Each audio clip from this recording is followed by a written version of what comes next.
Oi, Nina.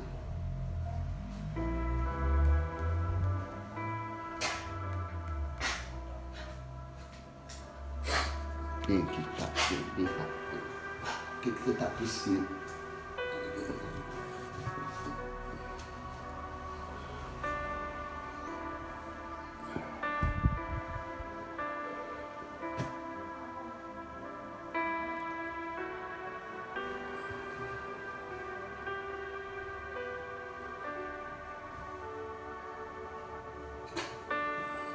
O que foi? O que foi? O que foi essa gostosa?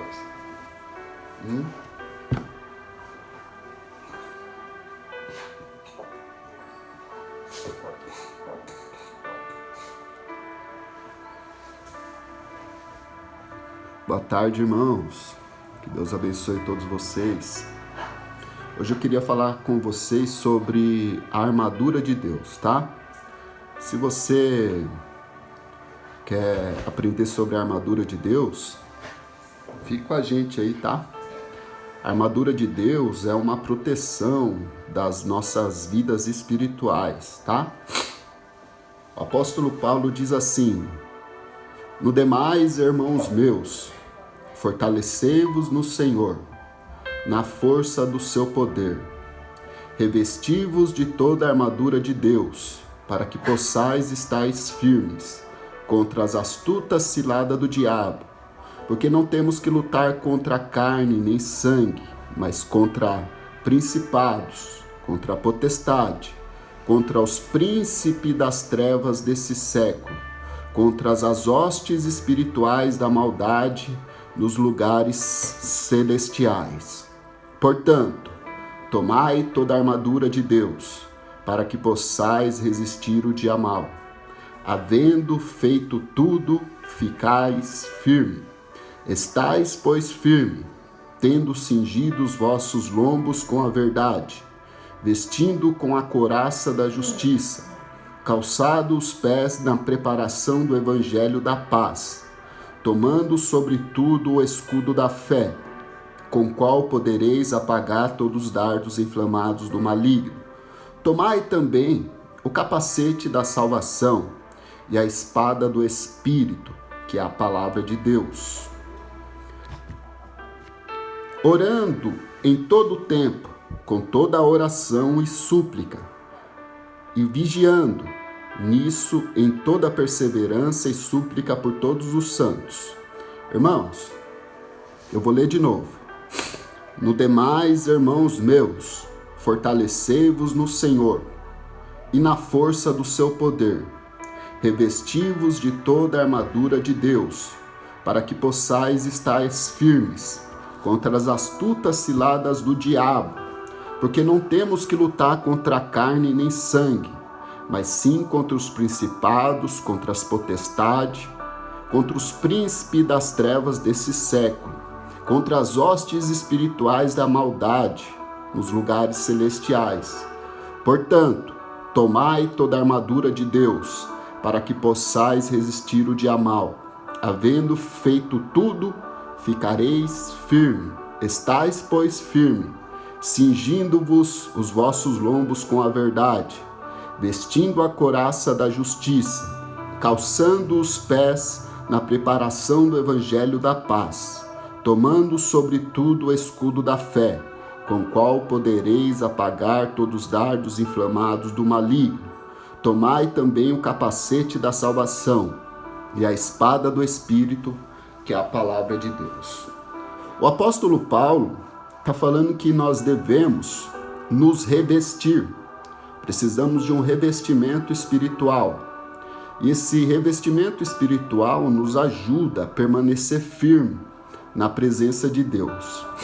Então, por meio desse texto, a gente vê a necessidade de revestir de toda a armadura. Não é apenas... Obrigado, irmão. Deus abençoe você. Irmãos, se vocês puderem, clicando na telinha aí para a gente alcançar mais pessoas possível, tá bom?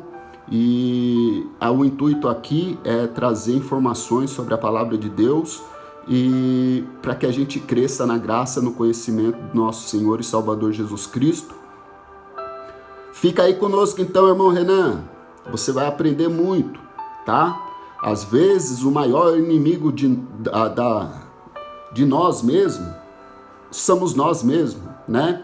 As pessoas falam que existe uma luta nas regiões celestial, mas essa região celestial é a nossa mente. A maior batalha que nós temos é dentro da nossa mente, tá? Eu quero trazer uma explicação sobre a armadura de Deus. Eu vou trazer aqui no texto original, tá? Eu vou pegar a Bíblia original e a gente vai analisar o texto. Eu vou trazer algumas informações para vocês que vocês não vai ver em outro lugar, tá bom? E depois eu vou trazer a prática, como revestir da armadura de Deus na prática. Como que eu revisto? Porque as pessoas pregam, irmãos, você deve se revestir da armadura de Deus, mas como eu faço isso? E eu vou trazer para vocês como fazer isso. Aqui eu estou com a Bíblia Codex, é a Bíblia Codex original, e aqui a gente vai aprender que houve um grande equívoco por meio de teólogos, no meio de lideranças religiosas para manipular o povo, para manter o povo nas rédeas dele, tá bom? A marca do anticristo, ou a parte ruim, aqui no capítulo 6, do versículo 10 em diante, o trecho sobre potestade e principados é impressionante. A fantasia teológica, mística exercida sobre isso. Até os esotéricos, que costumavam ser bem mais evoluídos que os cristãos e judeus, acabaram tropeçando aqui. Nós já falamos que ser bem mais evoluídos, sobre hierarquias angelicais, sobre o fato de espírito do Criador, do bem e do mal, porque Deus criou os anjos do mal e também criou os anjos do bem. E as pessoas mistificam essa luta espiritual. Essa luta espiritual acontece no lugar celestial. Qual que é o lugar celestial? As pessoas pensam que é onde há as estrelas. Não, irmãos. O lugar celestial é a sua mente. Nós devemos revestir de toda a armadura de Deus para que a nossa natureza pecaminosa não venha nos iludir, não venha fazer com que a gente faça os nossos próprios desejos. Porque o apóstolo Paulo diz que há um conflito dentro de nós. Ele mesmo disse que o querer fazer o bem está nele, mas quando ele quer fazer o bem, o mal que ele não quer, ele faz. E se ele faz o mal que ele não quer, já não é ele que faz, mas sim o pecado que habita em nós. A nossa natureza pecaminosa é terrível. O maior inimigo que nós temos que lutar é a nossa natureza. Nós temos que se defender de nós mesmos. Nós mesmos somos o nosso pior inimigo. A nossa mente recebe turbilhões de informações, turbilhões de pensamentos, e nós temos que aprender a administrar esses pensamentos. Então, se a gente alimentar os pensamentos negativos, com certeza a negatividade vai tomar conta da sua vida. Como Jesus disse, se os seus olhos forem maus, seu corpo será tenebroso. Mas se os seus olhos forem bons, o seu corpo todo será iluminado. Ou seja, a forma de qual a gente enxerga o mundo define a vida que a gente vai viver. Se nós acordamos já com negatividade, trazendo palavras negativas, o nosso dia vai ser um dia totalmente conturbado. Mas quando a gente já acorda agradecendo pelo dia, pela mais uma oportunidade de vida, pelo ar que nós respiramos. Eu dei até um exemplo para minha esposa aqui, que acordou reclamando. A gente às vezes acorda reclamando, tá cheio de louça, pia. Mas se a gente olhar por outro ângulo, se está cheio de louça, pia, é porque a gente tem alimento para comer. Então, devemos olhar com os olhos da luz, sempre olhar com a positividade, porque se a gente alimentar a negatividade dentro da nossa cabeça, isso vai nos dominar. Se você começa o seu dia com pensamentos negativos, com ideias negativas, com pessoas negativas que sugam a sua energia positiva, o seu dia vai ser um dia desastroso, tá bom? Vamos lá. A armadura de Deus é uma defesa contra nós mesmos, contra o nosso ego, tá bom? Olha lá.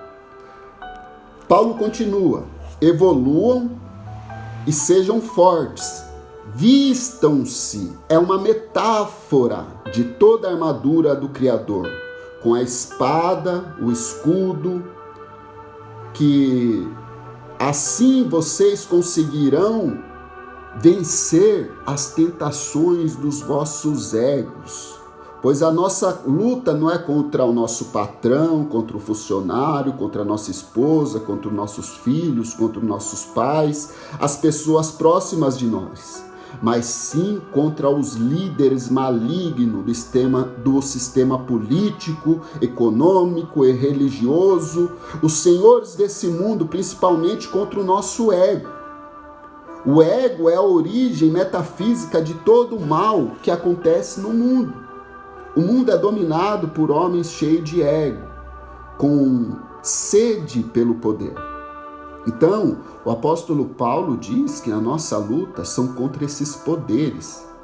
São principados, potestades, que usam as pessoas para deturpar a palavra de Deus, deturpar o sistema político, para deturpar o sistema religioso.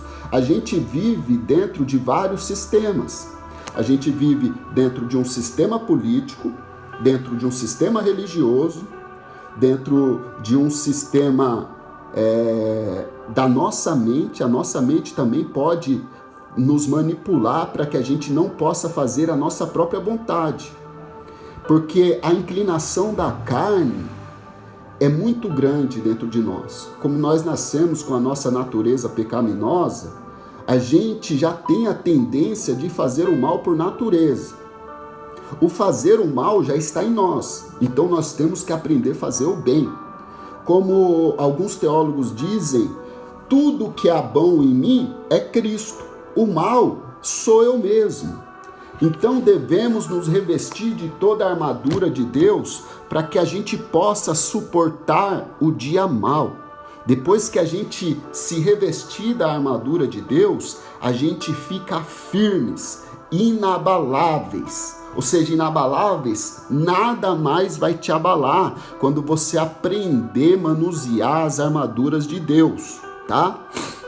Vamos dar uma estudadinha aqui em Efésios capítulo 6, que diz: no demais, irmãos meus, fortaleçam-se no Senhor e na força do seu poder, revistam-se de toda o conjunto da armadura de Deus, para que você possa estar firme contra as astutas ciladas do diabo. Porque não temos que lutar contra carne e sangue, mas sim contra principados, potestades, contra as hostes espirituais da maldade que habita nos lugares celestiais, que é a nossa mente. Portanto, tomai toda a armadura de Deus, para que possais resistir firmes. Estais, pois, firme, cingindo vossos lombos com a verdade. Irmãos, a verdade é uma arma muito grande contra o nosso inimigo. O nosso inimigo quer que a gente viva no engano. E esse inimigo somos nós mesmos. A nossa tendência pecaminosa só pensa nas coisas terrenas, só pensa nas coisas aqui da terra. Irmãos, a verdade é uma arma que pode destruir as fortalezas do inimigo, que pode fazer quebrar muitos obstáculos na nossa vida, porque nós nascemos condicionados a sempre fazer o que as pessoas querem. A gente sempre estamos buscando a aprovação dos nossos pais, estamos buscando aprovações dos nossos amigos, e às vezes nós deixamos de falar a verdade com medo de machucar alguém. Mas a Bíblia, através das Escrituras, diz que é melhor a repreensão aberta do que o amor encoberto. Jesus, ele era odiado porque ele não seguia o curso do sistema religioso, mas sim ele tinha a verdade com ele. E essa verdade é a verdade que nos liberta.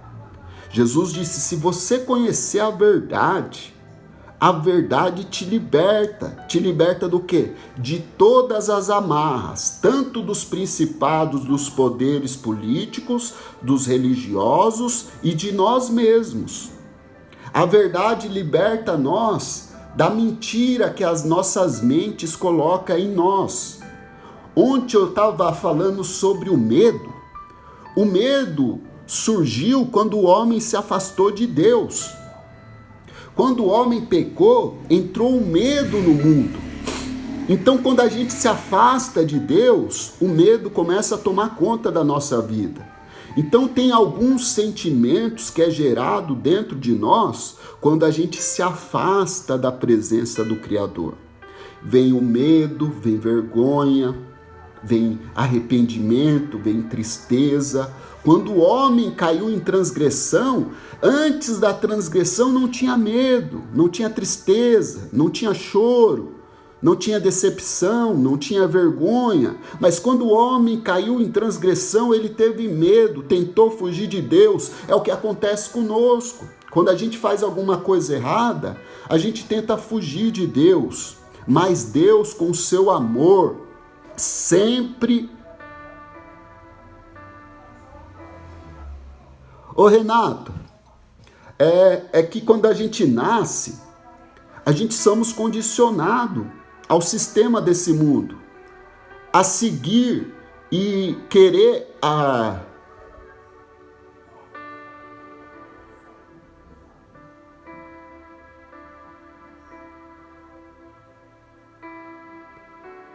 Que espíritos, irmã?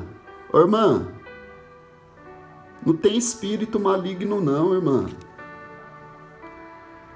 Não tem espírito maligno. Não fique acreditando nisso. Isso foi o sistema religioso que impôs, falando que Lúcifer caiu do céu com um monte dos seus anjos para vir tentar a terra. Não existe isso. Isso é um erro teológico. Eles pegaram o texto de Ezequiel, capítulo 28, Isaías 14 e Apocalipse 12, para construir uma doutrina. Mas quem são os anjos caídos somos nós mesmos. Nós somos os anjos que caímos do céu e viemos para essa terra com uma oportunidade de acreditar em Deus novamente, sem vê-lo. Porque nós viemos de Deus. E se nós viemos de Deus é porque nós estávamos no céu. Adão e Eva representam toda a humanidade que foi expulsa do Jardim do Éden. E Deus nos está dando a oportunidade de voltar para o céu. Mas para isso a gente tem que passar pelo crivo, pelo teste aqui nessa terra para a gente voltar para o céu. E isso, irmão Renato, é um condicionamento que se a gente pensar fora da caixa, fora do sistema, porque qual que é o objetivo de muitos? É conseguir um bom emprego, ter um casamento, comprar um terreno, construir uma casa boa e ter um emprego que ele possa viver bem. Mas Jesus disse uma parábola sobre um homem que fez uma plantação muito grande. Ele falou: agora eu vou colher tudo, vou fazer um celeiro novo e agora eu vou descansar, não vou precisar trabalhar mais. Daí Jesus disse: louco, e se hoje te pedirem a sua alma, o que você dará em troco? Ou seja, as pessoas querem que a gente viva no molde do mundo. Pode ver que a moda determina, as pessoas querem ser igual um funkeiro, quer ser igual um jogador de futebol, quer seguir os... Você lembra quando, irmão Renato, quando o Neymar tinha aquele cabelinho de tipo um papagaio assim, moicano, né? Você lembra quanta gente cortava o cabelo igual o dele? As pessoas querem ser igual às outras pessoas, mas nós somos indivíduos, diferenciados um dos outros. A nossa digital é diferente de todo mundo. O que acontece é que nós somos condicionados desde a nossa infância a não ter a nossa opinião. Jesus foi perseguido porque ele pensava do jeito certo. Ele não estava preso a um sistema. Por isso o sistema religioso perseguiu ele muito. Uma que o próprio sistema religioso pediu para que ele fosse crucificado, porque ele era uma ameaça para o sistema religioso. E nós, quando nós começamos a pensar fora do sistema político, social e religioso, a gente passa a ser uma influência que nós pode abrir os olhos de outras pessoas que ainda estão cegos. Isso é uma coisa que pouco tempo eu vim perceber, porque nós que somos cristãos, a gente entra numa denominação religiosa e ali nós somos condicionados a seguir o padrão daquela denominação religiosa. Vamos supor, se você faz parte da igreja da Assembleia de Deus, você vai seguir os padrões daquelas pessoas.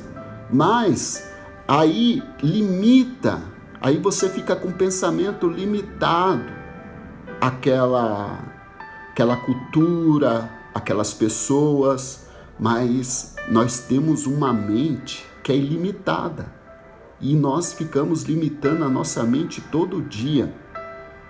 Hoje que a gente isso, irmão, eu tenho percebido, acho que conforme a gente vai amadurecendo, né, a gente vai vendo que o mundo não é como realmente a gente pensa. O mundo, a gente vive como se fosse uma massa de manobra, como se fossem formiguinhas operárias trabalhando para uma rainha, todos fazendo a mesma coisa, ninguém pensando fora da caixa. Isso é muito perigoso. É muito perigoso você ter esse pensamento limitado.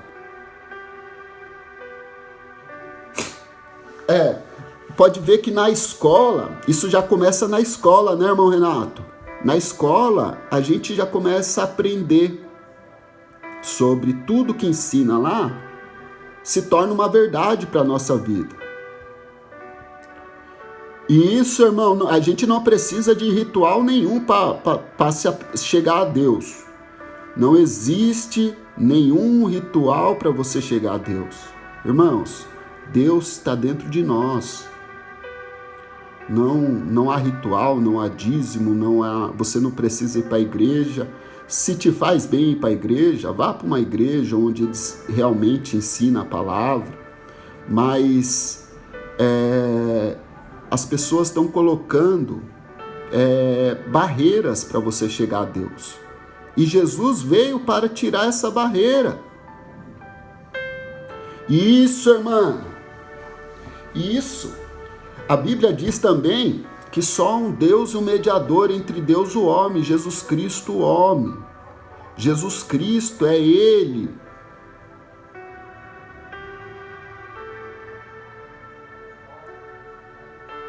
Mas ser gnóstico, irmão, é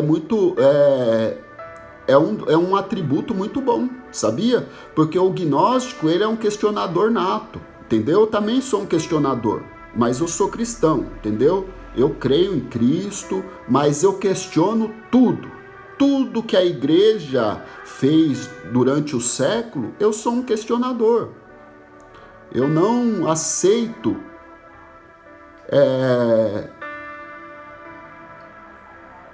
pode ser sim gnóstico e cristão, mas o gnóstico ele quer evidências, ele quer prova, ele não aceita somente o que as pessoas determinam, ele tem o seu próprio pensamento. Isso é ter poder sobre a sua própria mente e não ser manipulado como massa de manobra.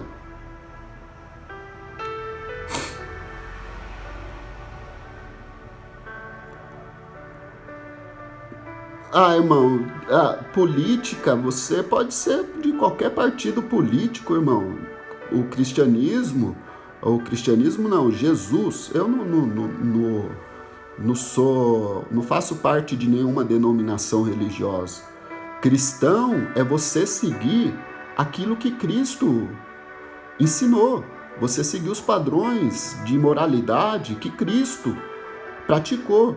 Não houve nenhum líder religioso que teve um padrão de moralidade como Cristo.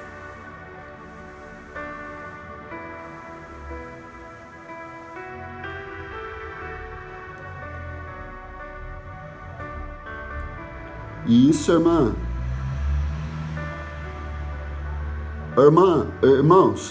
o sistema político, religioso, social coloca medo na gente. E o medo não deixa a gente chegar em lugar nenhum. A gente tem medo de questionar, tem medo de não ser aprovado, tem medo de não ser aceito por um grupo de amigos. Pode ver que na nossa infância, na nossa adolescência, a gente sempre quer fazer parte de um grupo, você quer ser aceito pelos colegas.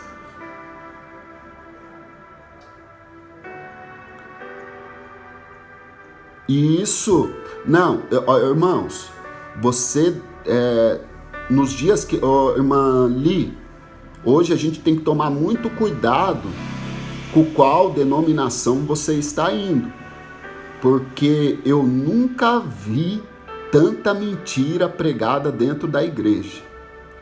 Irmãos, as pessoas estão sendo enganadas pelo aquele profeta Mirim.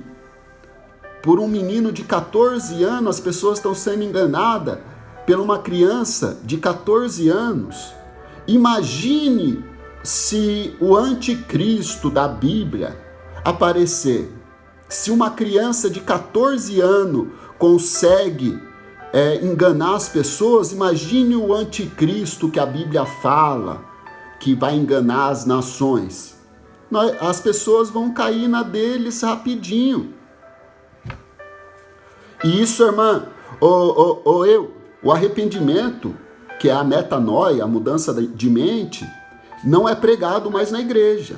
Na igreja não se fala mais sobre arrependimento, não fala mais sobre conversão, mas nós vemos no Novo Testamento que a primeira mensagem que apareceu João Batista pregando no deserto da Judéia, ele dizia: arrependei-vos e convertei-vos, porque é chegado o reino do céu. Esse que foi profetizado pelo profeta Isaías, lá no capítulo 40, versículo 3, a voz do que clama no deserto, preparai o caminho do Senhor, endireitai suas veredas. Era aquele homem que se vestia de pelos de camelo, se alimentava de gafanhoto, mel silvestre. Era um homem, pode ver que o verdadeiro profeta, ele era um homem simples, tinha 2 discípulos. Pode ver que os falsos profetas, esses falsos religiosos, têm multidão de pessoas seguindo eles. E o próprio apóstolo Pedro diz que no meio do povo houve falso profeta, e no meio de nós também haverá falsos mestres, que introduzirão doutrinas de perdição ao ponto de negar o Senhor que nos resgatou, e por avareza, amor do dinheiro, farão de nós negócio.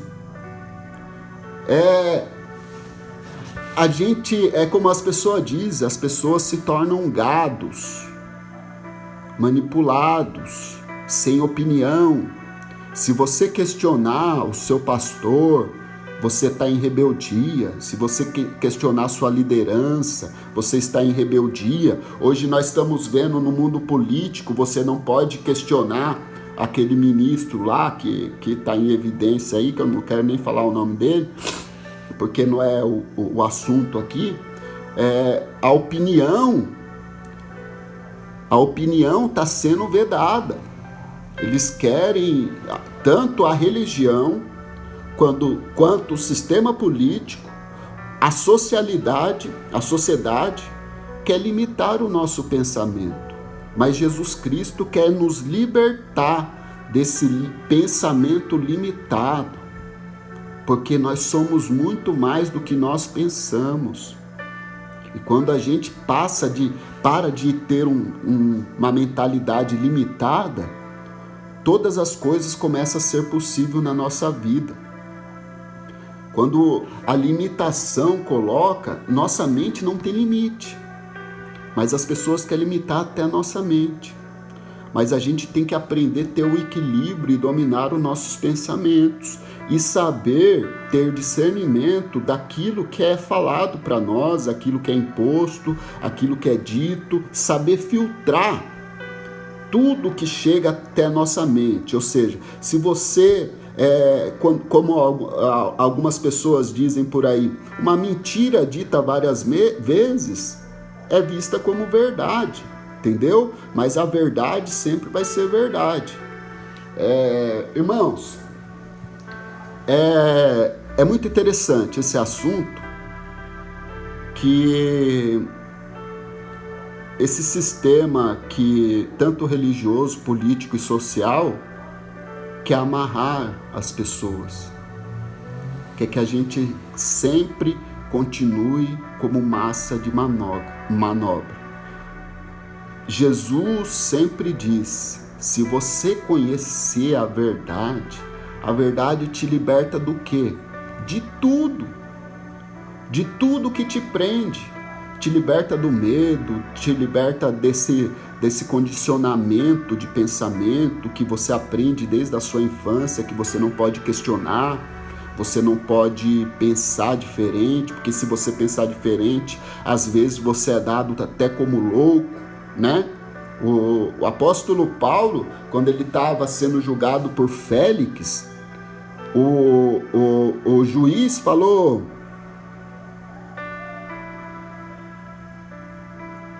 desnominado. Eu também, irmão, eu sou a gente somos chamados, né, de desigrejado, né, pelas pessoas, mas eu ainda prego nas igrejas, mas a pregação é diferente, é uma vez só, prega uma vez, e se as pessoas realmente tiver com a mente aberta, eles recebem a palavra. Mas geralmente quando você sai fora do sistema e começa a pregar arrependimento, começa a pregar a obra de Cristo na cruz, aí as pessoas começam a te excluir, entendeu? Porque a obra de Cristo na cruz não dá ibope, entendeu? Não dá dinheiro, o arrependimento não dá dinheiro, a conversão não dá dinheiro. O importante é pregar, o irmão, né? Ô, irmão, como que é seu nome? Para mim não ficar só falando eu. Ô, Michele. Michele? Tá acordada? Pega aí o meu rapé para mim, por favor. Ah, não, tá aqui na geladeira. Irmãos, João 3,16... Eu já peguei aqui, Michele. João 3,16. Ô, irmão, Albino, irmão Albino, seja bem-vindo, meu irmão. Eu também sou... Eu era da Assembleia de Deus, do Belém. E por ser um questionador, eles queriam me levantar como pastor. Eu fui ungido como diácono. Eles queriam que eu entrasse nesse sistema.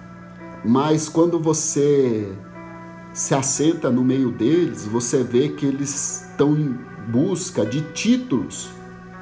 Eles pensam que existe uma hierarquia no cristianismo. Mas a hierarquia de Cristo é o quê? Aquele que quiser ser maior, seja servo de todos. Jesus deu o exemplo para todos nós, lavando o pé dos discípulos, que era um escravo que lavava o pé dos seus senhores. Jesus deu o exemplo, aquele que quiser ser primeiro, seja o último. Infelizmente, irmãos, a gente estamos vivendo um tempo de apostasia religiosa muito grande, que muitas pessoas estão seguindo essas dissolução e estão blasfemando o caminho da verdade. E por avareza estão abandonando a fé. Irmãos, eu estava vendo um irmão falando que o anjo, está vendo o anjo. O irmão estava na live e depois virou para trás e disse, um anjo chegou aqui. E disse que o anjo era parecido com ele. Irmãos, se um anjo aparecer para nós, conforme a Bíblia, em Apocalipse, João viu um anjo, ele se prostrou diante do anjo, pensando que o anjo era Deus, de tanta glória o anjo tinha. Agora, as pessoas pensam, um anjo matou, acho que 126 mil pessoas em um dia só. Então, é isso que eu estou falando, irmão. As pessoas estão mentindo. Esses dias eu dei um estudo aqui para os irmãos sobre os falsos profetas. Infelizmente, poucas pessoas não estão interessadas nesse assunto, mas desde o Antigo Testamento, falso profeta, com sonhos, com adivinhação, com sugestão, até hipnose, manipula o povo. Aqui na plataforma mesmo, se você levantar, for passando o dedo aí, vai ter pessoas orando e você não vê ninguém mais com as escrituras na mão. Dá o presentinho que eu vou te dar a revelação. Daí tem o número do Pix aí, você manda o Pix ou chama no WhatsApp. Um tempo atrás, eu entrei numa live de um tal profeta. Eu entrei na live e ele revelava as coisas para quem desse um presente, né? Um presente determinado. Eu nem lembro qual presente que era. Daí eu não peço presente nenhum, porque a gente recebe a palavra de graça e de graça a única coisa que eu peço é que vocês cliquem na telinha para as pessoas terem mais informação. Daí eu entrei na live desse irmão, esse irmão passou o número do WhatsApp dele, e daí eu entrei em contato só para ver até onde chegaria. Eu sabia que ele ia pedir dinheiro para mim. Daí ele veio, fez uma par de revelação, umas profecias para mim, mas no final ele falou, irmão, se você puder deixar uma oferta de gratidão pelo que Deus falou com você, o meu Pix é tal. Daí eu mandei ele tomar vergonha na cara e arrumar um serviço. Mas é isso que eles fazem.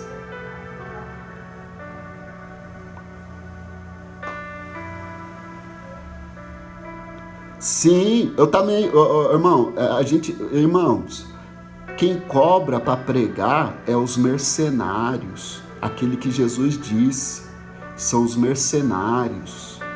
Os mercenários, quando vê o lobo pegar as ovelhas, eles saem fora, porque eles estão interessados só no que as pessoas contribuem.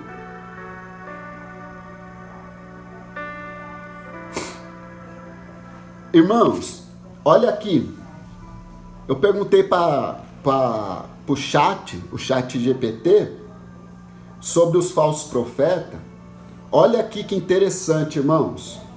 Até o chat GPT consegue dar a informação correta e o povo não quer a informação correta. Olha só que interessante. Chat, qual que é a forma que os falsos profetas usam para enganar as pessoas e o que motiva os falsos profetas a enganar as pessoas? os falsos profetas costumam enganar as pessoas através de promessas vazias, de manipulação emocional e às vezes até com um discurso muito carismático. A motivação deles pode ser o poder, a fama, o dinheiro ou mesmo um desejo de controle. É um tema bem interessante. E eles querem manipular as pessoas, chat? Sim, em muitos casos a intenção é realmente manipular, porque eles buscam algum tipo de benefício pessoal, seja emocional, financeiro ou de poder. É sempre bom ficar atento e crítico. E como identificar um falso profeta, um falso pregador, um falso religioso, conforme as escrituras? As escrituras dão alguns sinais importantes. Um deles é observar os frutos, ou seja, o comportamento e as ações da pessoa. Outro sinal é se o que ela diz está de acordo com os ensinamentos bíblicos, sem distorcer a verdade.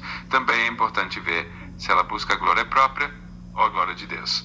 Assim a gente consegue ficar mais atento. E o que motiva eles a enganar o povo? Geralmente, a motivação pode ser bem variada. Alguns buscam poder, outros querem dinheiro, e aqueles que simplesmente desejam fama ou controle sobre as pessoas. Às vezes, é uma combinação de várias coisas, mas no fundo, o ego e o interesse pessoal costumam estar por trás. É tudo, eles querem tudo para eles. Eles querem dinheiro, eles querem fama, eles querem reconhecimento.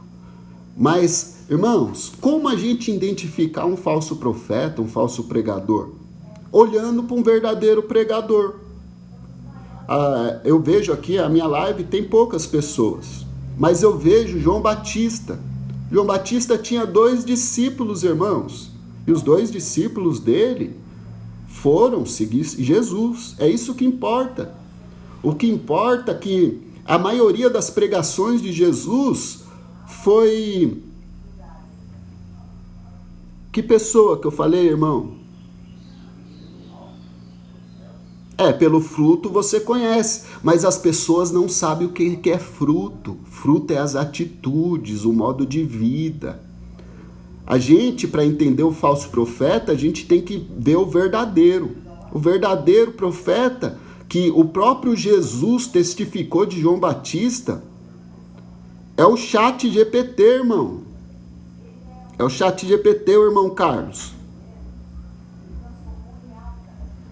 É o ChatGPT. Irmãos, hoje as pessoas não têm informação se não quer. As pessoas são enganadas, parece que as pessoas gostam de ser enganadas.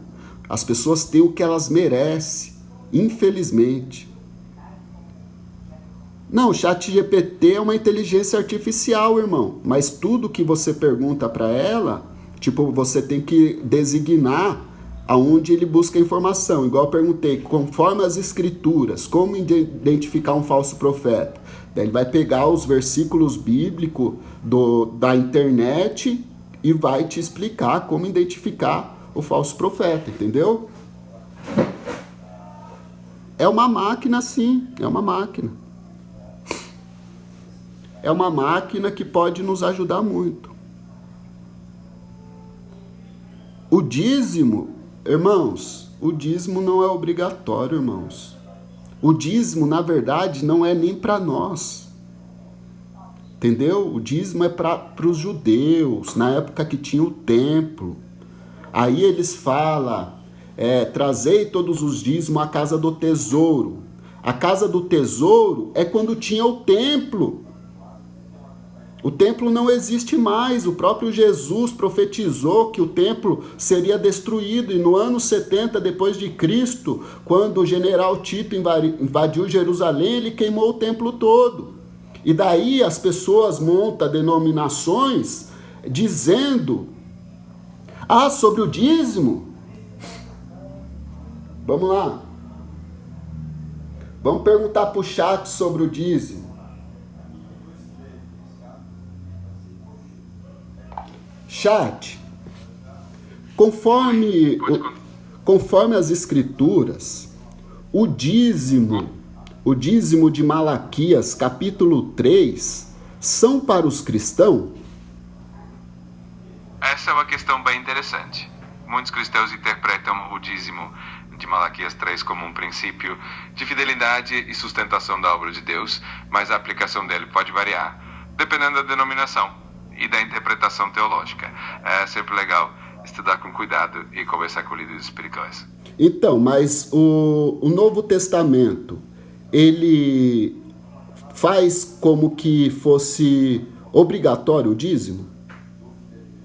No Novo Testamento, o dízimo em si não é enfatizado como uma obrigação, da mesma forma que no Antigo Testamento. O que se vê é um incentivo à generosidade, à alegria em contribuir e ao apoio mútuo. A ideia central é que a contribuição seja feita com um coração sincero e voluntário, sem aquela imposição. Não, chat, mas eu quero que você traz uma interpretação de Malaquias 3 no contexto da época. O dízimo era pedido para que povo? Entendi. No contexto de Malaquias 3, o dízimo era direcionado ao povo de Israel, especialmente para sustentar os levitas e o templo, que eram responsáveis pelo serviço religioso. Naquela época, o dízimo tinha o propósito de manter o culto e assistência aos necessitados dentro da comunidade. Então, era um sistema bem voltado para a manutenção do templo e do serviço sacerdotal. Então, se o templo não existe mais, não precisa mais do dízimo?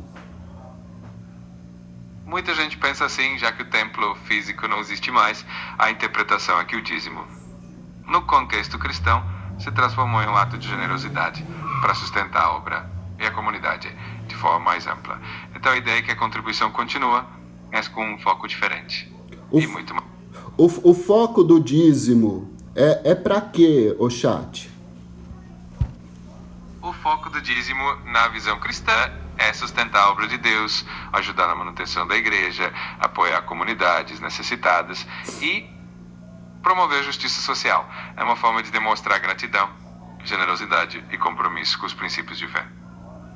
Então, mas na prática, não é assim que acontece, você sabe, né? E o dízimo no Novo Testamento tem alguma obrigação? O cristão é obrigado a dar o dízimo? Ou tem algum texto no Novo Testamento que fala sobre a obrigatoriedade do dízimo? No Novo Testamento não há um texto que estabeleça o dízimo como uma... Pode continuar, chat. Claro, no Novo Testamento o que se destaca é o princípio da generosidade e da alegria em contribuir. Os apóstolos incentivavam os cristãos a darem conforme o coração e a necessidade, sem uma porcentagem fixa. Então a ideia é que o cristão contribua de forma voluntária, com um coração sincero e não por obrigação. Então você pode repetir para mim? Tem algum versículo no Novo Testamento que obriga ou dá alguma obrigatoriedade do dízimo? Não existe um versículo específico no Novo Testamento que estabeleça o dízimo como uma obrigação. O que se encontra são incentivos à generosidade, à contribuição voluntária e ao cuidado com a comunidade. Então a ideia é que a contribuição seja feita de coração, sem imposições. E por que os falsos profetas usam o texto de Malaquias? Eles usam para manipular as pessoas e colocar medo, porque muitas vezes ele transforma aqueles gafanhotos, o migrador, o cortador, como eles transformam aquelas pragas que acontecia nas plantações, eles transformam em demônios. Eles usam isso para quê? Para manipular o povo? Infelizmente, sim, alguns acabam distorcendo o texto de Malaquias para criar um clima de medo e manipular as pessoas, fazendo com que elas sintam que precisam contribuir para evitar alguma maldade ou punição. É uma forma de controle, mas o verdadeiro ensinamento é de generosidade e confiança, sem medo. É sempre bom ficar atento e buscar uma interpretação equilibrada e sincera. Ô chat, e o dízimo, ele interfere na nossa salvação? Do ponto de vista cristão, a salvação é vista como um presente de Deus, baseado na fé e na graça, e não em obras ou contribuições financeiras. O dízimo, portanto, não interfere na salvação. Ela é mais uma expressão de gratidão, de generosidade e de compromisso com a comunidade. O que realmente importa para a salvação é a fé e o relacionamento com Deus. E por que muitos pastores falam que quem não dá o dízimo está roubando a Deus? Seria possível roubar a Deus? Essa expressão vem de uma interpretação de Malaquias 3, que fala sobre a ideia de não trazer os dízimos e as ofertas ao templo. Na prática, muitos pastores usam essa linguagem para incentivar a contribuição, mas a ideia de roubar a Deus é mais simbólica, no sentido de não estar sendo fiel ou generoso. É importante entender que, na essência, a relação com Deus é baseada no coração, não apenas em questões financeiras. Então, ô chat, para ser salvo, eu preciso frequentar uma denominação religiosa? Na visão cristã, o que realmente importa para a salvação é a fé em Jesus Cristo e um relacionamento pessoal com Ele. E não necessariamente pertencer a uma denominação específica. Frequentar uma comunidade pode ser muito importante para o crescimento espiritual e para o apoio, mas a salvação é uma questão de coração e fé. E quem que é o verdadeiro templo de Deus nessa nova aliança de Cristo? Na nova aliança, o verdadeiro templo de Deus é o corpo dos crentes. A ideia é que o Espírito Santo habita em cada pessoa que crê, tornando o nosso corpo como um templo vivo. Isso significa que a presença de Deus não está mais restrita a um lugar físico, mas é presente em cada um de nós. Então, se eu devo dar o dízimo, eu devo dar o dízimo ao templo de Deus. E o templo de Deus são as pessoas, não são? Exatamente, essa é uma interpretação bem comum. A ideia é que, como o templo de Deus somos nós, as contribuições devem ser direcionadas para o bem-estar da comunidade, para ajudar as pessoas e sustentar obras que promovam amor e justiça. Então, a contribuição acaba sendo mais sobre servir ao próximo do que uma obrigação formal. Mas aqui no Brasil a gente tem visto que muitos pastores estão se enriquecendo com dinheiro, falando que o dízimo é obrigatório, que as ofertas e campanhas, primícias, o qual eles estão certos de viver uma vida de luxo através do dízimo das pessoas? Essa é uma questão bem delicada e realmente tem gerado bastante discussão. O ensino bíblico sobre generosidade e cuidado com os necessitados é bem claro, e a vida de luxo de líderes pode acabar sendo um contraste com esses princípios.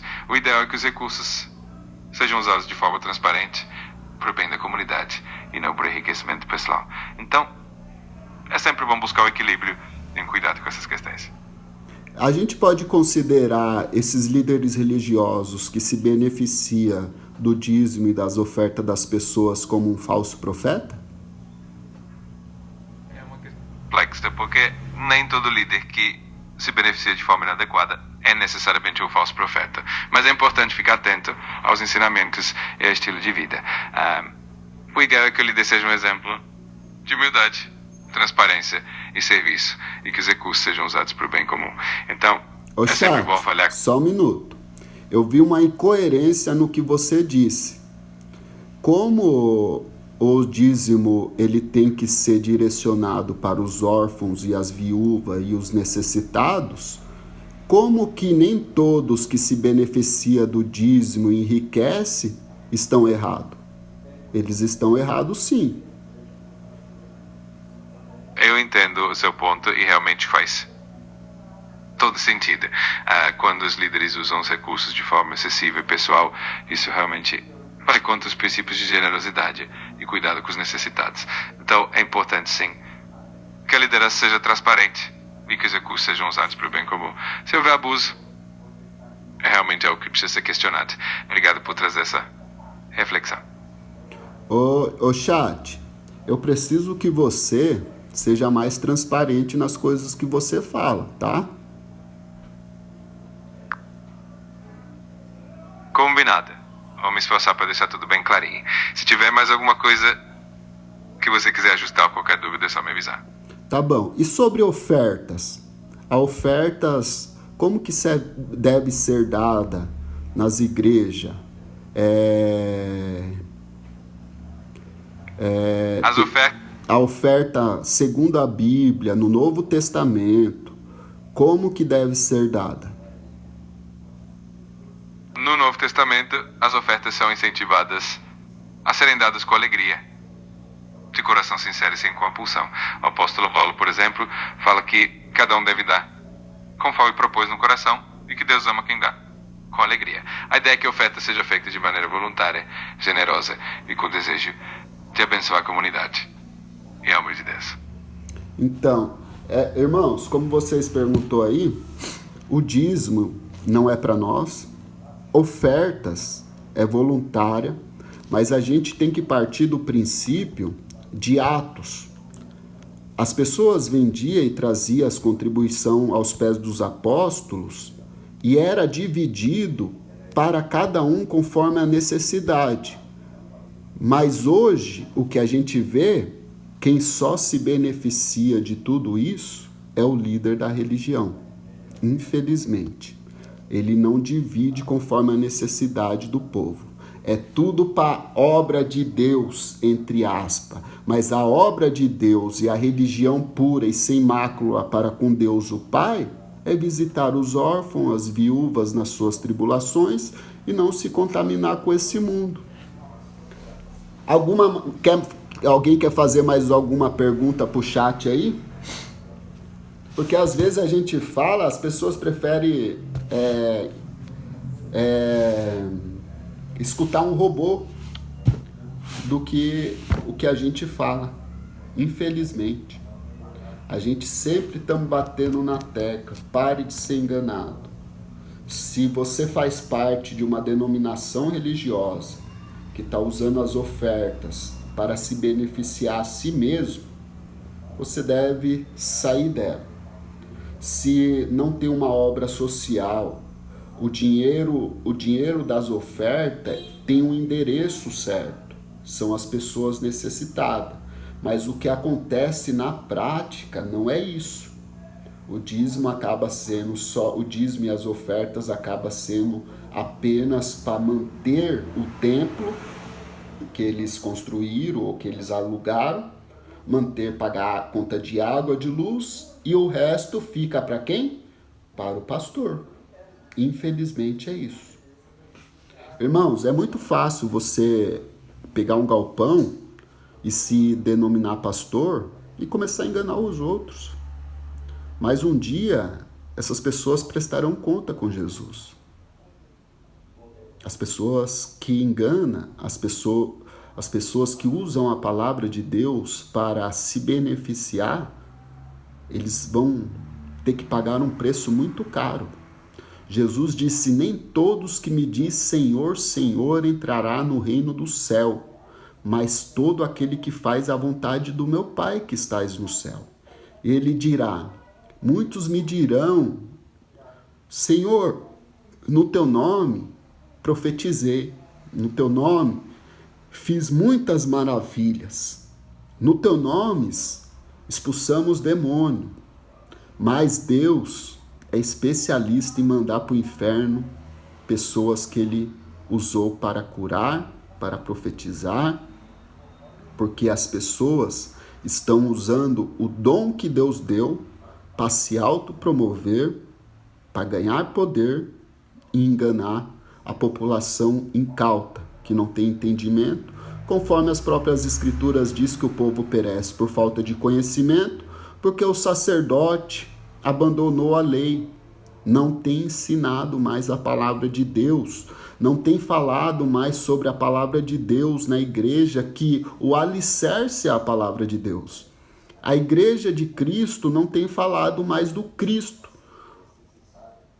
Eu acredito que precisava haver uma nova reforma nesse meio protestante, porque está um circo, um grande circo. O irmão Estevam, eu estava falando para os irmãos aqui, se as pessoas estão sendo enganadas pelo aquele profeta Mirim de 14 anos, Imagine quando o anticristo dominar a terra e sair para enganar as nações. Como será, hein? Se um menino de 14 anos engana as pessoas, imagine quando vier o verdadeiro anticristo, que vai vir para enganar todos. É muito complexo isso, né, irmãos? Irmãos, eu queria falar com vocês sobre a armadura de Deus, tá? Eu comecei aqui a falar sobre a armadura de Deus, daí os irmãos entraram em outro assunto e a gente acabou parando no chat GPT. Eu sei que todas as pessoas ficam com aquele pensamento pesado. Ai, se eu não dar o dízimo, o devorador vai entrar na minha casa, as coisas não vai dar certo. Irmão, eu não dou dízimo, irmãos. E graças a Deus, Deus tem sempre suprido as minhas necessidades. Eu já fui dizimista porque eu acreditava plenamente nisso, eu fui condicionado a isso. Mas através do estudo das Escrituras, a gente vê que quando morre o testador, o Novo Testamento entra em vigor. E no Novo Testamento não tem nenhuma ordem específica para a gente dar dízimo, tá bom? Vamos estudar sobre a armadura de Deus, irmãos? O apóstolo Paulo diz, em Efésios capítulo de número 6, do versículo número 10, sobre a armadura de Deus. Ô Fabrício, eu fico vendo seus vídeos. Eu me racho de rir de ver os seus vídeos, irmão. Continue fazendo isso, eu reposto eles. Esse irmão aqui, o Fabrício aqui, ele faz uns vídeos muito interessantes, irmãos. Siga ele que você vai ver que ele reage a esses profetas, esses falsos profetas, e o modo que ele reage é muito legal, entendeu? E ele está fazendo uma grande obra através disso. Porque através do jeito brincalhão dele, ele tem aberto os olhos de muitas pessoas. Irmãos, eu vou trazer uma mensagem aqui rápida para vocês, tá bom? Sobre Efésios capítulo 6, que eu vou pregar também sobre Efésios capítulo 6, na sexta-feira. O apóstolo Paulo diz assim no capítulo 6, no versículo 10. No demais, irmãos meus, fortalecei-vos no Senhor, na força do seu poder. Revesti-vos de toda a armadura de Deus para que possais estar firme contra as astutas ciladas do diabo. Porque não temos que lutar nem contra carne nem sangue, mas sim contra principados e potestades, contra os príncipes das trevas desse século, contra as hostes espirituais da maldade nos lugares celestiais. O lugar celestial é a nossa mente. Portanto, tomai toda a armadura de Deus, para que possais resistir o dia mal. Havendo feito tudo, ficareis firmes. Algumas traduções diz que a gente fica inabalável. Estais, pois, firmes, tendo cingido os vossos lombos com a verdade, vestido com a couraça da justiça, calçados os pés na preparação do evangelho, tomando sobretudo o escudo da fé, com o qual podereis apagar todos os dardos inflamados do maligno.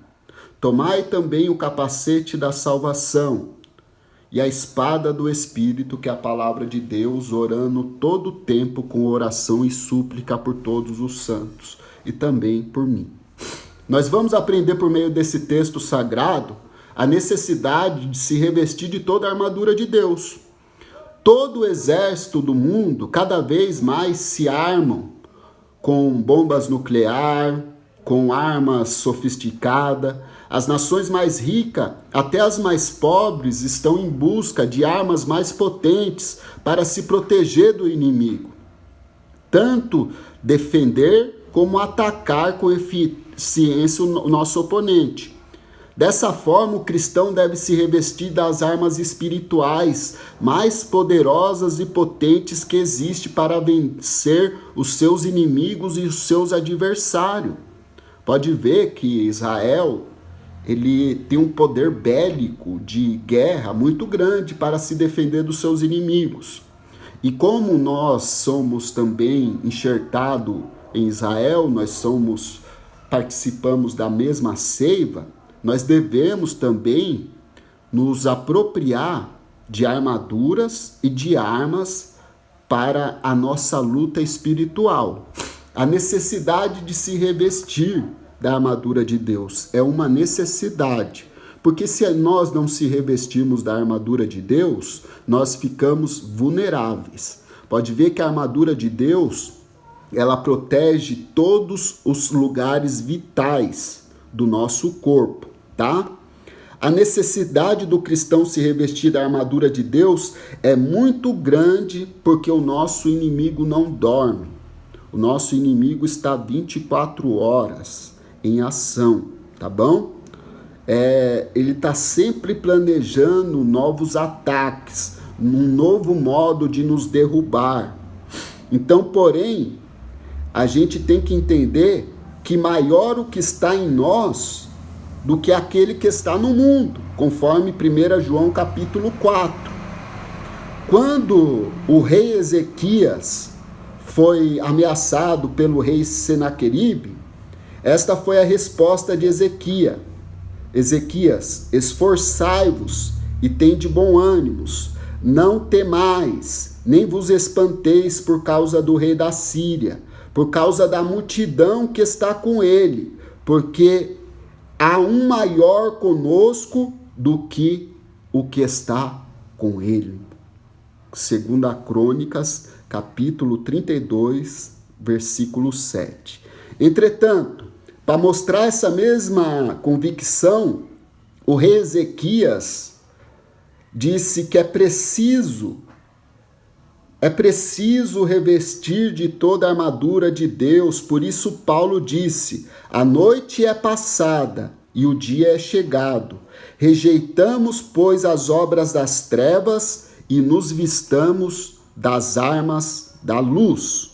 Lucas capítulo 11, versículo 21 ao 22, Jesus disse: quando o valente guarda armado a sua casa, em segurança está tudo quanto tem, sobrevindo outro mais valente do que ele, vencendo, tira toda a armadura que ele confiava e reparte o seu despojo. Jesus Cristo, ele é o mais valente, ele é o mais poderoso, ele veio para desfazer as obras do diabo. Em Colossenses, ele diz que ele despojou todo o principado e potestade, expondo eles à vergonha. Vamos lá.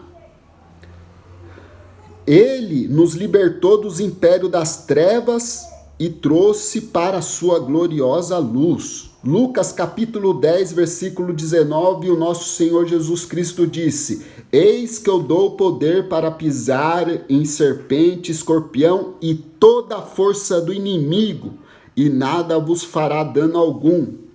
Só quem venceu o diabo é que tem poder suficiente para também nos ajudar a vencer. Jesus, ele venceu o diabo com 3 versículos, irmãos. 3 versículos de Deuteronômio. O primeiro versículo ele disse: nem só de pão viverá o homem. No segundo versículo ele disse: não tentarás o Senhor teu Deus. E no terceiro versículo ele disse: só o Senhor adorarás e só a ele prestará culto. Ou seja, irmãos, com 3 versículos Jesus venceu o Satanás. E nós, quantos versículos tem aqui? A gente vive perdendo as nossas batalhas porque nós não usamos as armas espirituais.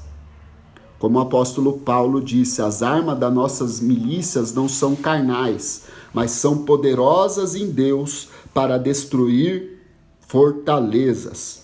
Romanos capítulo 13, o apóstolo Paulo nos aconselha dizendo: mas revistai-vos do Senhor Jesus Cristo, e não tenha cuidado da carne e suas concupiscências.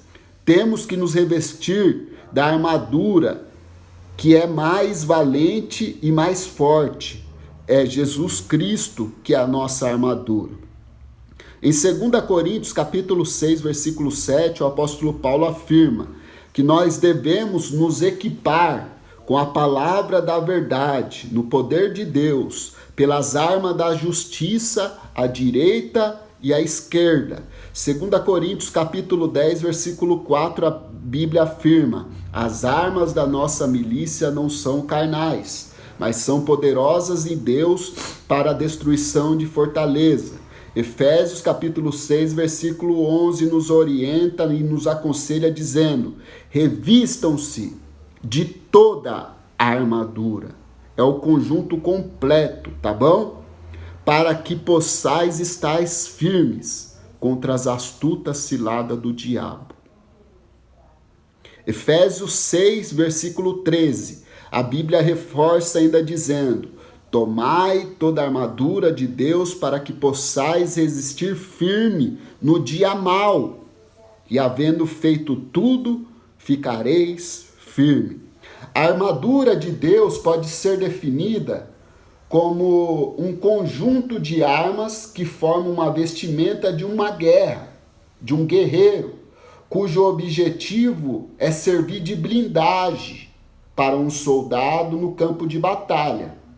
Então, a gente tendo certeza da salvação, confiando que a salvação vem de Deus, a nossa mente vai estar blindada. A couraça da justiça protege o nosso coração de fazer coisas erradas, porque nosso coração é mais enganoso do que todas as coisas. O calçado da preparação do evangelho nos faz andar nos caminhos certos, porque a palavra de Deus é lâmpada para os nossos pés e luz para o nosso caminho.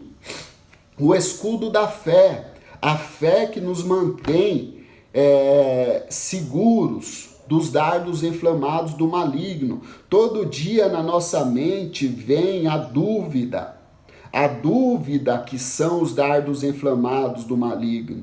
E através da fé, que é a convicção dos fatos que se esperam, e a certeza daquilo que não se vê, e sem fé é impossível se aproximar de Deus, porque aquele que crê em Deus tem que crer que Ele existe e que Ele é galardoador daqueles que o buscam. A fé que nos defende da negatividade, as pessoas falam que vem trazendo palavras negativas, ou do nosso próprio pensamento. Às vezes o inimigo, o maior inimigo que nós devemos enfrentar, não está fora, está dentro de nós. Às vezes nós somos o nosso pior inimigo e nós precisamos nos revestir da armadura de Deus para a gente resistir às tentações da nossa carne, às tentações da nossa mente, as setas que passam na nossa mente todo dia, os desejos carnais que nos levam a pecar. Então, quando a gente está revestido da armadura de Deus, o inimigo, nossos pensamentos, o inimigo externo e interno não pode nos afetar, porque a couraça protege nosso coração, a certeza da salvação protege nossos pensamentos, e tem também o cinto que segura, que é a verdade, que segura toda a armadura.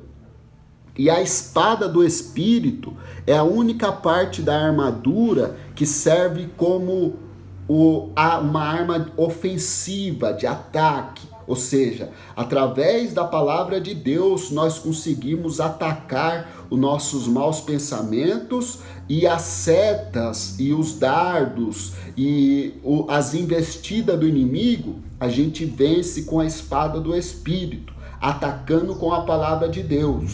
As pessoas dizem que a gente somos um derrotado, mas a palavra de Deus diz que nós somos muito mais que vencedor. A palavra diz que as pessoas vêm falar, não vai dar certo, porque isso é impossível. Mas a palavra de Deus diz que todas as coisas são possíveis. Então sempre temos que usar a palavra de Deus para nos defender de todas as investidas do inimigo externo e do inimigo interno, que é a nossa natureza pecaminosa. Às vezes você está lutando, achando que tem um poder superior, um poder ao seu redor, mas às vezes o seu ego é o seu pior inimigo. Então nós temos que tirar o nosso ego, nossas vontades, e colocar as vontades de Cristo. Que as vontades de Cristo sejam maior do que as nossas vontades. Assim a gente pode permanecer firme. E na prática é o quê? Você praticar a justiça é fazer o que é certo, falar sempre a verdade, nunca ser conivente com a mentira, andar segundo a palavra, segundo o evangelho, entendeu? E a espada do Espírito que você consegue atacar de forma precisa e eficaz todas as artimanhas do inimigo, tanto o que está aqui dentro, quanto o que está fora, tá bom? A gente tem que tomar cuidado com o inimigo que está aqui dentro, o nosso coração, que é mais enganoso que todas as coisas. Por isso precisamos da couraça para proteger o nosso coração. Precisamos do capacete para proteger nossos pensamentos. Precisamos do calçados para a gente não pisar em armadilhas que é colocada nas ciladas, nas astutas ciladas do diabo. É a espada do Espírito. Então, a armadura de Deus pode ser definida de forma uma vestimenta de guerra cujo objetivo é servir de blindagem para um campo de batalha, e estar revestido de armadura de Deus é estar revestido do próprio Cristo. Revestivos do Senhor Jesus Cristo e não tenhais cuidados da sua carne e as suas concupiscências. É boa noite já? É boa noite, irmã. Ô, irmã Ellen, a gente fez um estudo sobre a doutrina do pecado e eu vi que a irmã não estava. Eu abri um canal no YouTube e as lives das doutrinas teológicas tá lá salvo, tá? Se você quiser assistir, tá aí no link, no meu perfil do TikTok, tá o link do canal do YouTube, tá? Se você quiser assistir a doutrina do pecado, vai ser muito bom, tá bom?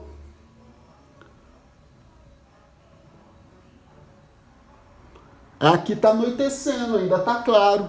Olha lá, ainda tá claro.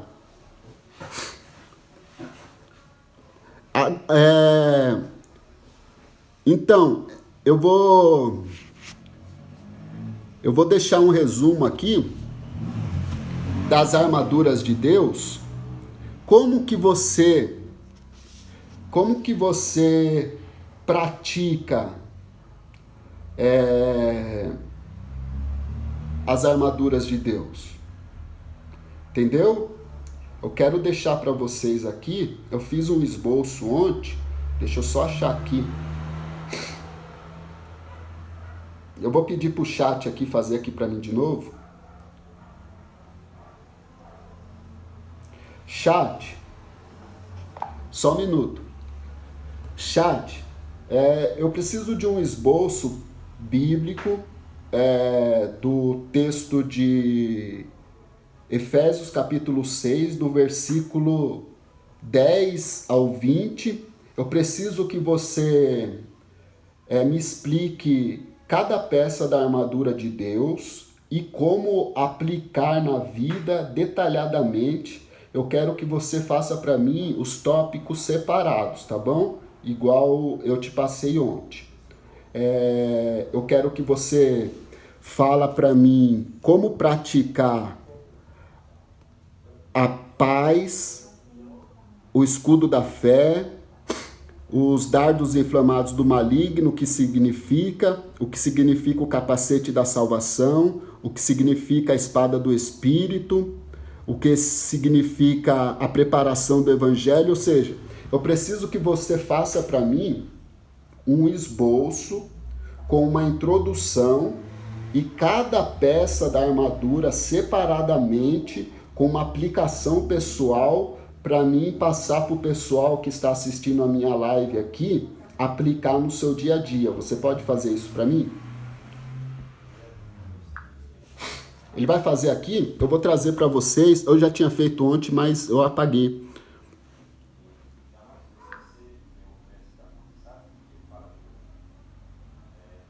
Com certeza. Vou preparar esse esboço bem detalhado para você, com cada peça da armadura e uma aplicação prática para o dia a dia.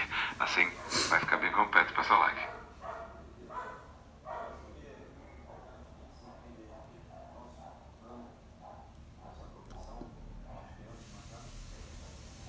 Ô chat, eu preciso que agora você traga as peças da armadura de Deus detalhadamente e como praticar no dia a dia cada peça da armadura de Deus. Claro, vamos lá então. A armadura de Deus é composta por várias peças e cada uma tem um significado especial. A gente pode detalhar cada uma delas e ver como aplicá-las no dia a dia. Vou preparar esse conteúdo e já te trago.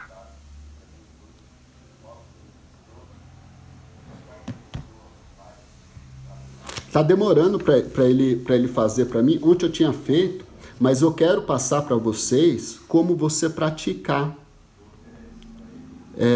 a armadura de Deus. Tem como você fazer na prática, tá bom? Não adianta eu só falar sobre a armadura de Deus, contra principados, potestades, essas coisas todas, e você não saber o que é, entendeu? Eu quero passar para vocês como você praticar, tá bom?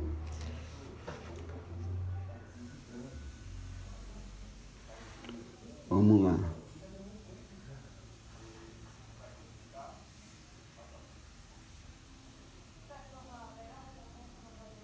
Ontem eu tinha feito, deixa eu ver se está salvo aqui, irmão, só um minuto. Aqui, está salvo aqui. Aqui, irmãos. Vamos lá. O cinto da verdade.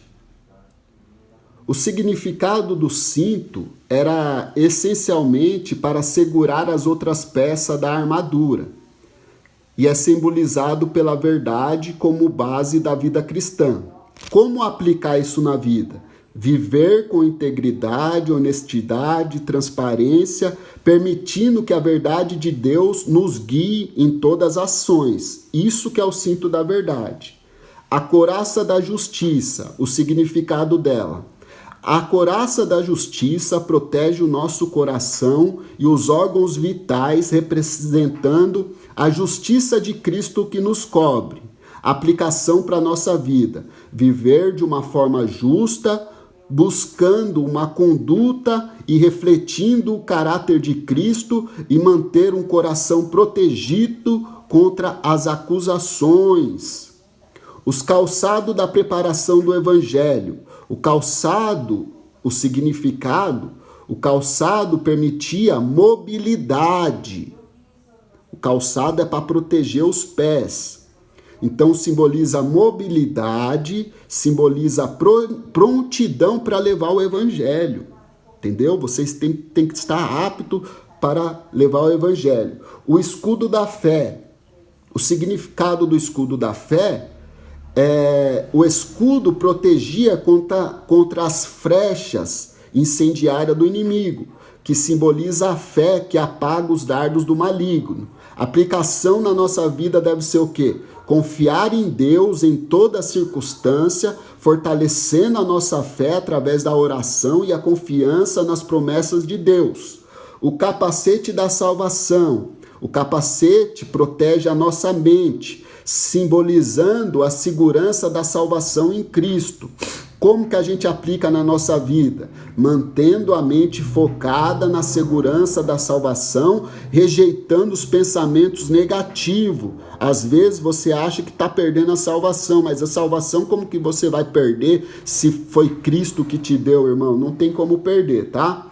a espada do Espírito, que é a palavra de Deus. A espada é a única arma ofensiva, simbolizando a palavra de Deus como ferramenta de combate espiritual. E como que a gente aplica a espada do Espírito? Estudando, meditando e aplicando a palavra de Deus, usando a palavra de Deus para vencer as tentações. Vamos lá. As forças espirituais da maldade, mencionada em Efésios, representam os principados e potestades, que são entidades espirituais malignas que operam nas regiões celestiais, e representa a força do mal e a influência negativa do mundo, tentando desviar as pessoas da verdade, da justiça de Deus. A aplicação prática disso na nossa vida é estar sempre vigilante, reconhecendo essas influências, buscando proteção de Deus através da armadura espiritual. Então, vamos lá. Vou fazer outro resumo aqui.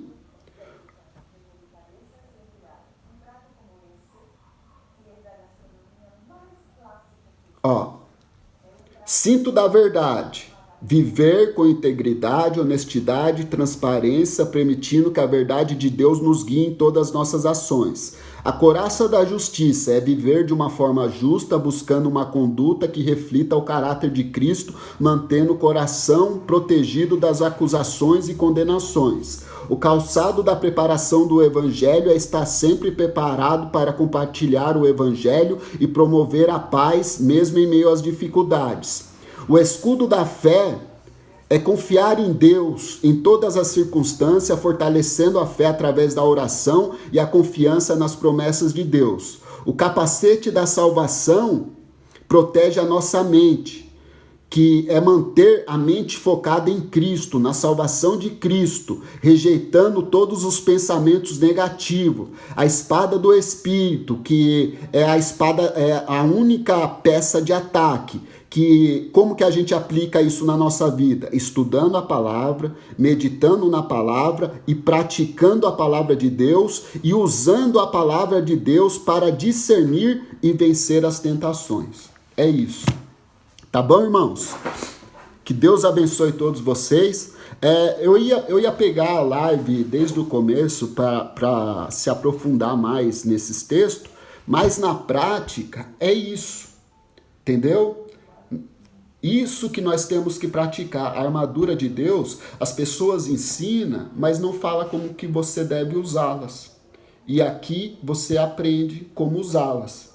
Se alguém quiser que eu repita como usá-las, só colocar aí que eu repito para vocês de novo, tá? Se vocês quiserem que eu repita como usar a armadura de Deus, se você não quer, tá tudo bem, irmão. Importante é, se você, quem quiser, eu tô disponível aí para repetir, tá? E, irmãos, a live vai ficar gravada, tá? Lá no canal do YouTube.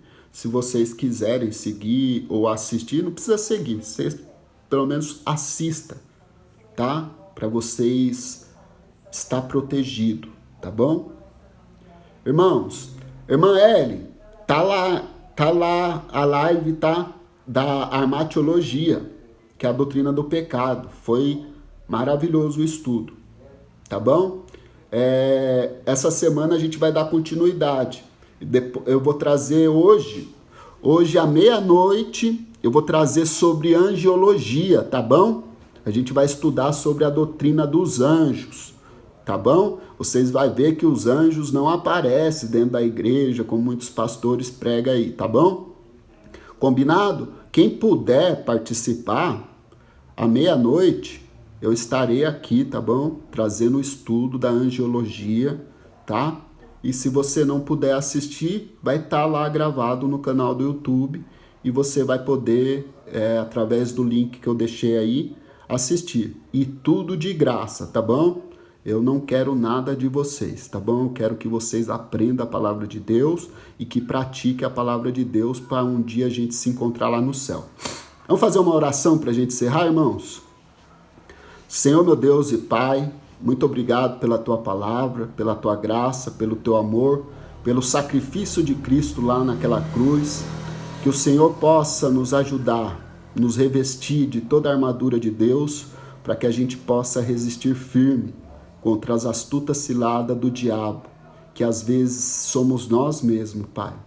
Nos ajude, Senhor, a vencer as nossas tentações, os nossos desejos perniciosos, pecaminosos.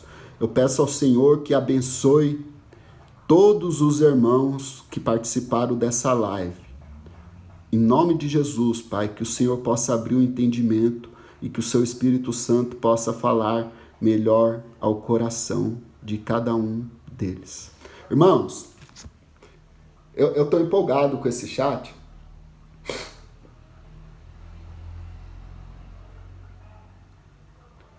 Eu vou deixar ali fazer uma mensagem para vocês vão ver que legal. Calma aí.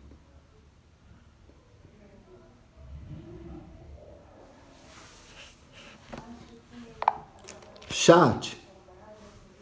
Oi, tudo bem? Como posso te ajudar hoje? Eu tô terminando a live aqui que eu fiz com meus irmãos sobre a armadura de Deus. Eu queria que você deixasse uma mensagem para eles, como eles praticar a armadura de Deus no dia a dia, para mim encerrar a live. Você pode fazer isso? Com certeza, vamos lá. Queridos irmãos, que a prática da armadura de Deus no dia a dia de vocês seja uma fonte de força e proteção. Lembre-se de se revestir da verdade, da justiça, da paz, da fé, da salvação e da palavra de Deus todos os dias. Que essa prática os ajude a enfrentar os desafios com sabedoria e coragem. Deus abençoe vocês. Espero que eles gostem. Muito obrigado, chat. Imagina, fico feliz em ajudar. Irmãos, baixe esse chat GPT, irmãos, é de graça. Ali você pode perguntar tudo sobre a Bíblia, tá bom?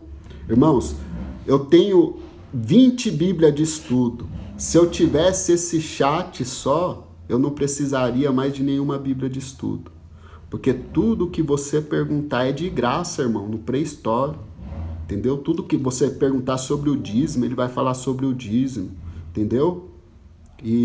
Mas ele não fala tudo, tá? Ele fala, tipo, o básico. Mas é muito legal, tá bom? Que Deus abençoe a todos em nome de Jesus.